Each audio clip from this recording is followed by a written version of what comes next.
Hola, yo soy el MBA Jonathan Salas y hoy veremos reglas fundamentales de probabilidad para el curso de estadística inferencial.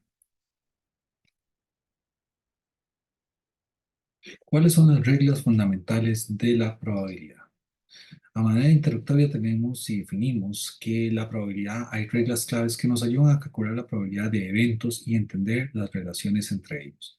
El objetivo es explorar las reglas del complemento, adición, multiplicación, probabilidad condicional. Es muy importante antes de empezar con este tema que usted domine la parte de teoría de conjuntos. Dominando el tema de teoría de conjuntos, este tema se le va a hacer mucho más sencillo.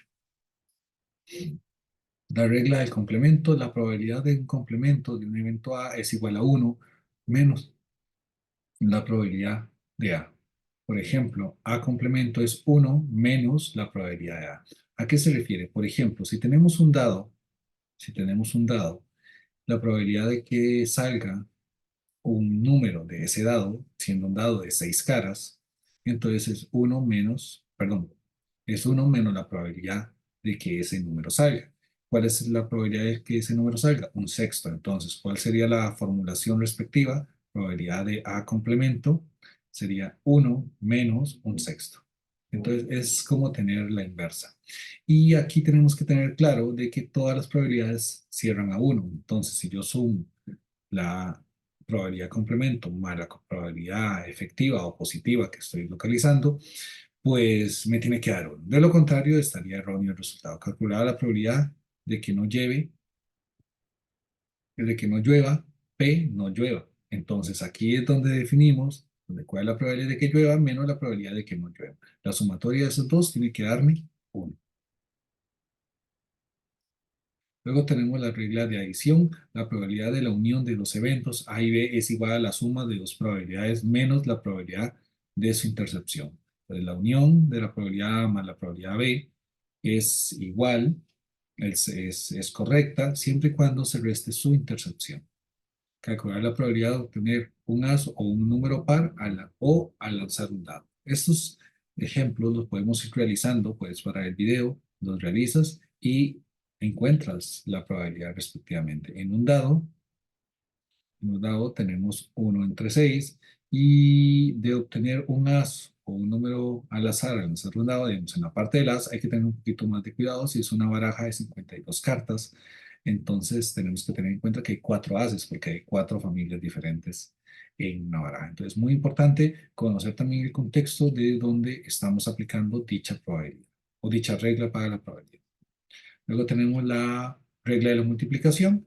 La probabilidad de la intercepción de dos eventos A y B es igual al producto de sus probabilidades condicionales. Entonces, la fórmula sería la probabilidad del evento A, intercepción con el evento B, que va a ser igual a la probabilidad de A por B, dado que, perdón, de A por la probabilidad de B, dado que A ya pasó. Calcular la probabilidad de sacar dos cartas rojas consecutivas en una baraja. Entonces aquí tenemos la baraja es de 52 cartas, hay 4 familias, de esas 4 familias unas son rojas, otras son negras, entonces cuántos son de cada uno y obtener ese número. Recuerden, eventos totales dividido entre eventos positivos. Eventos positivos dividido entre eventos totales. Luego tenemos la probabilidad condicionada. Entonces, esto se lee dado que ya pasó algo. Entonces, la probabilidad de que ocurra un evento B, dado que ya ocurrió el evento A. Entonces, por ejemplo, damos el caso de que si un equipo gana en casa, entonces aumenta su probabilidad de ganar de visita, dado que ya ganó en casa. Entonces, para que vayamos comprendiendo esa situación. Entonces, la probabilidad condicionada es la probabilidad de B, dado que A ya pasó, va a ser igual a la probabilidad de la intercepción entre A unión B o A intercepción B, dividido entre la probabilidad de A. Calcular las probabilidades de una persona tenga diabetes, dado que tiene más de 40 años. Aquí en este ejemplo, tenemos que irnos a los datos, a los datos que tengan ya las entidades médicas y para poder tener un determinado número de casos y poder sacar esta probabilidad. Las aplicaciones prácticas, Ejemplo número uno, probabilidad de aprobar un examen dadas las horas de estudio.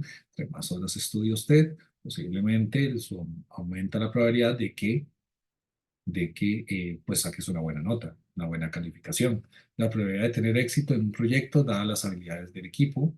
Si es un equipo integral y tenemos diferentes profesionales en la misma línea y todos están comprometidos en lograr el éxito, pues la probabilidad de obtener un éxito o tener el trabajo o el proyecto o la concesión pues aumenta. Y la probabilidad de encontrar empleo dada la educación o experiencia laboral. En este caso, entre mejor sea nuestro currículum, ceteris paribus, ¿verdad? Existe la probabilidad de no obtenerlo porque hay condiciones de diferentes países, pero si tengo una buena educación y tengo un currículum atractivo, mi probabilidad aumenta. Este ejemplo lo pongo del caso de los recién graduados.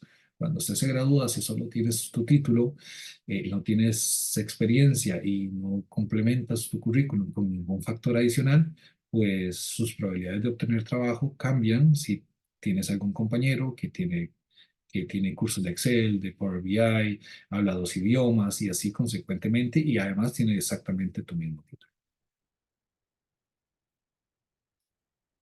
En resumen, estas reglas son fundamentales para calcular y entender las probabilidades en diferentes contextos. Es muy importante manejar la teoría de conjuntos para entender las reglas fundamentales de la probabilidad. Mi nombre es Jonathan Salas y esto fue un video más para el curso de estadística diferencial, inferencial.